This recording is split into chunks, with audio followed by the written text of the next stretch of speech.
So story time. I watched this video on Facebook a couple of days ago, and since then I cannot stop thinking about it. It's a video that was recorded in New York City in 1911.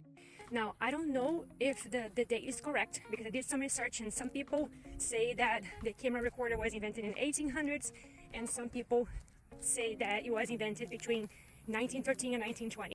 But that's beside the point. I'm gonna share 30 seconds of the video next, and then I want to share my thoughts on it because, as I said, I've been thinking about it for the past 2 days.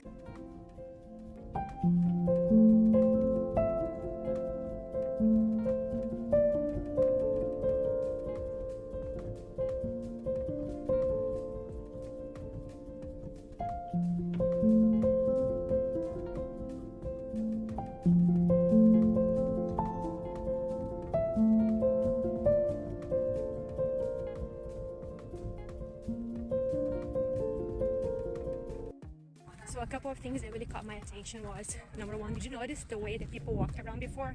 No one was really walking around like fast-paced. They were more relaxed. That's one of the first things that I noticed about this video. Another thing that I also noticed is that people look at each other a lot. If you could see the whole video, people are talking to each other, they look at each other. It's not like nowadays. You know, obviously nowadays we have internet and we have smartphones and we're looking down. So people actually made like real connections. And then the third thing, which was the biggest thing that really caught me, was the people that you saw in the video that were all, if they were recorded in 1911, they're all gone. They're all dead.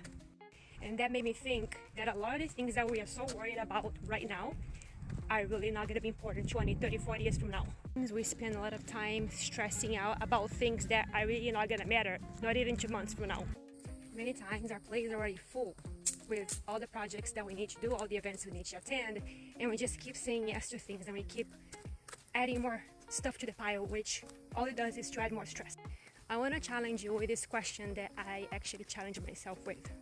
What are some things in your life that you've been saying yes to, that if you started saying no, and you started creating space for the things that actually count, that actually matter in your life, that you can start saying no to? And I want to remind you of the things that are important in your life, which is your health, your family, and your friend. Maybe start saying no to the things that don't add in your life and start saying more yes to the things that add, that make you happy in your life.